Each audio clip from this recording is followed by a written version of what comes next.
Yeah, this word here, astonishment. We're gonna pull it up. And let me play the Hebrew word in this verse for astonishment. And we go into a lot of words, man, because you have to go into the original text of certain scriptures just to get a proper meaning. And the Hebrew word in that verse for astonishment is Strong's H 8541.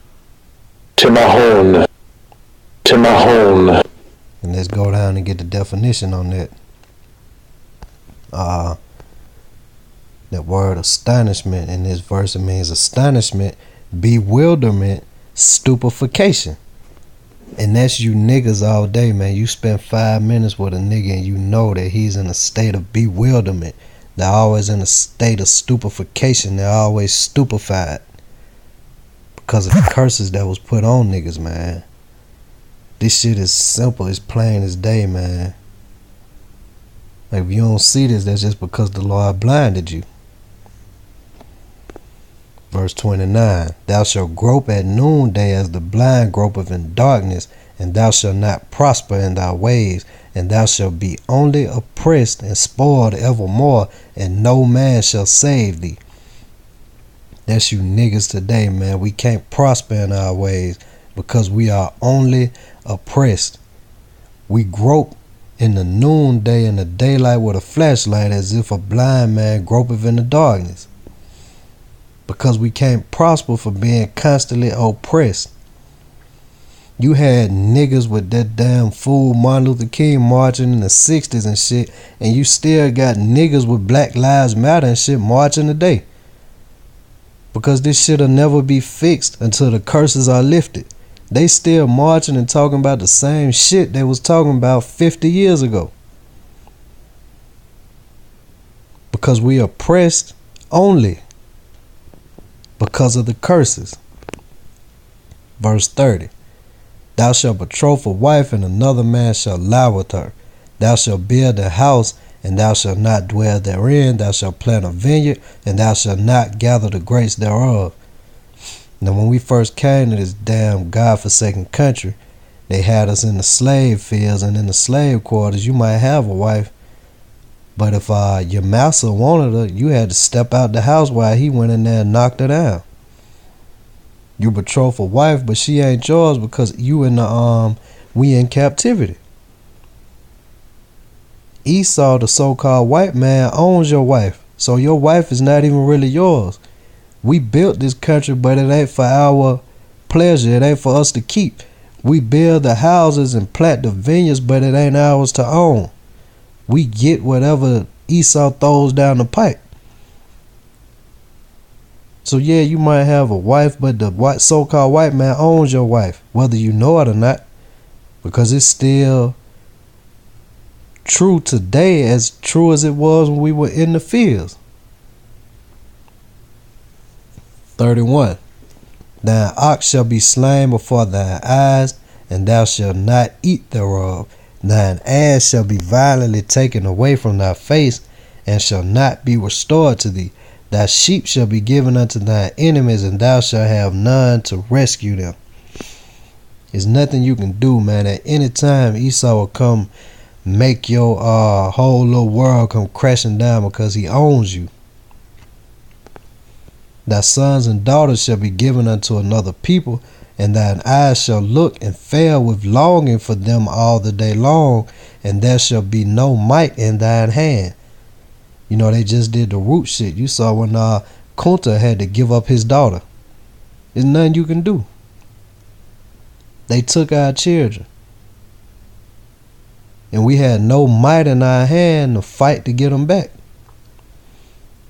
Even now, when you have your daughter, your children, your sons and daughters, the minute they born, you giving them up to Esau, this damn devil, the so-called white man, in their school systems and in this damn society. Soon as they come out of you, they property to this damn devil. So don't think that this shit just rings back in the times of slavery, because we still in slavery, we still in captivity. When you have your sons and daughters, the moment they draw breath when they come out of you, they property of this so-called devil. That's why you get the papers on them as soon as they born, their birth certificate, their records, because he's property of the so-called white man. Verse 33. The fruit of thy land and all thy labor shall a nation which thou knowest not eat up, and thou shalt be only oppressed and crushed always. The fruit of thy land, we build up this country. And the so-called white man is the one who enjoys it. And in the process, they oppress and still stick a foot up our ass every chance they get. Verse 34. So that thou shalt be mad for the sight of thine eyes which thou shalt see. And I don't know about y'all, but I'm mad at the shit that I see in this country.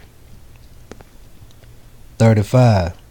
The Lord shall smite thee in the knees and in the legs with the sore bots that cannot be healed from the sole of thy foot unto the top of thy head.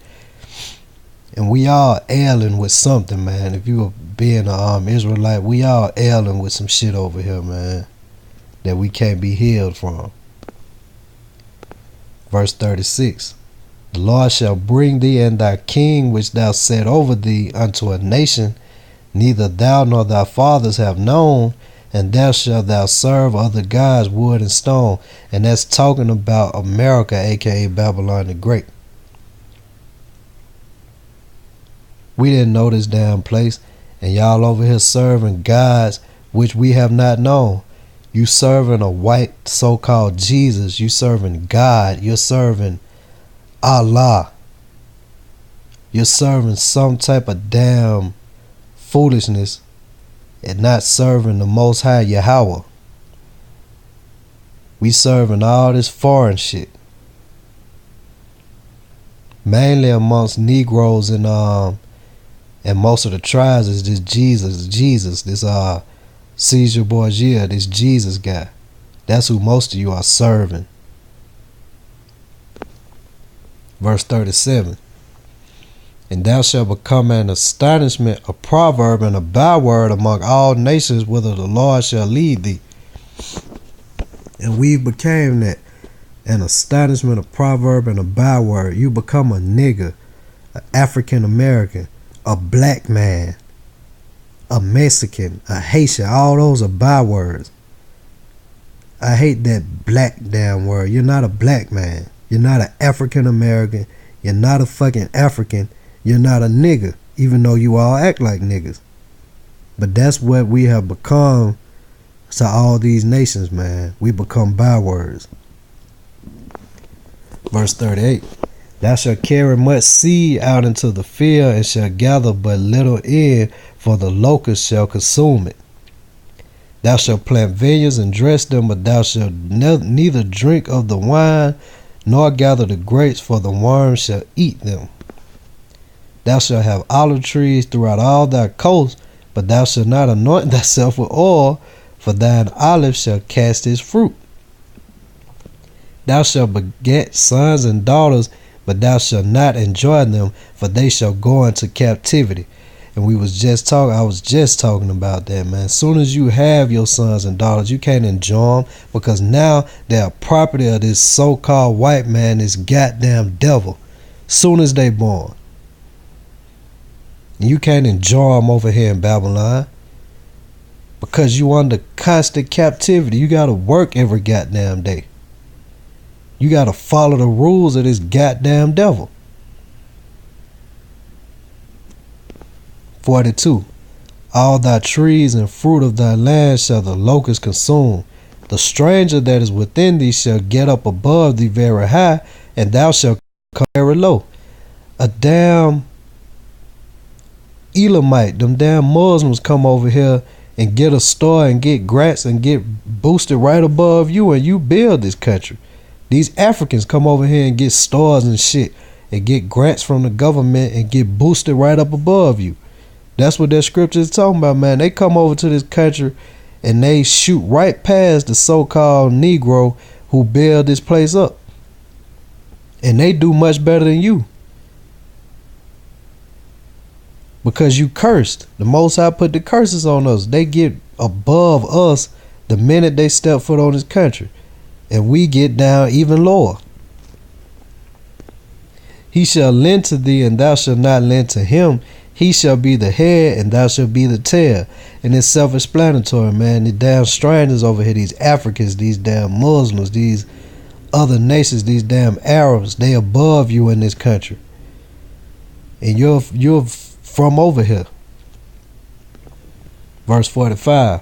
Moreover, all these curses shall come upon thee, and shall pursue thee, and overtake thee till thou be destroyed, because thou hearkenest not unto the Lord thy power, to keep his commandments and his statutes which he commanded thee. 46. And they shall be upon thee for a sign and a wonder, and upon thy seed forever. We're going to go into this word forever. And this blue letter is not always perfect, but like the apostle said, you got to be able to pick the meat from the bones. This is the Hebrew word. Strong's H 5769. Olam. Olam. And that's a long duration, antiquity, futurity, forever, ever, everlasting, evermore, perpetual, old, ancient world. But we're going to go with this first definition, a long duration. So when it says forever, it doesn't mean until the end of time. It means a long duration, a long period of time. Verse 47. Because thou servest not the Lord thy power with joyfulness and with gladness of heart for the abundance of all things. Therefore shalt thou serve thine enemies, which the Lord shall send against thee in hunger and in thirst and in nakedness and in want of all things. He shall put a yoke of iron upon thy neck until he have destroyed thee. And we serve this devil in want of all things. The damn white man is the end all be all to you damn niggas. You serve him in hunger. You can't make it without your food stamps. In thirst, in nakedness, and in want of all things, without your Section 8, without all your shit. You can't live without the support of this devil. And this was prophesied thousands of years ago, man, and it's enraging that you niggas can't see it. Verse 49. The Lord shall bring a nation against thee from afar, from the end of the earth, as swift as the eagle flieth, a nation whose tongue thou shalt not understand. And that was this devil he sent upon us from the end of the earth. And the eagle is the symbol of this so-called country. That's another buzzword to give you fucking dense ass niggas a clue. The eagle represents America. This devil's nation. Verse 50. A nation of fierce countenance, which shall not regard the person of old, nor shall favor to the young. And Esau is a damn killer. He's a fierce man. He don't give a damn about the old or the young. He'll kill them all. He don't give a damn. He's a killer. The Lord put a real killer on Israel. Verse 51. And he shall eat the fruit of thy cattle and the fruit of thy land until thou be destroyed, which also shall not leave either corn, wine, or oil, or the increase of thy kind, or flocks of thy sheep, until he have destroyed thee. 52. And he shall besiege thee in all thy gates until thy half and fenced walls come down, wherein thou treadest throughout all thy land. And he shall besiege thee in all thy gates throughout all the land which the Lord thy power hath given thee. Let's go into this word besiege, just so you can understand this besiege. And the Hebrew word that is Strong's H 6887. Sarer. Sarer.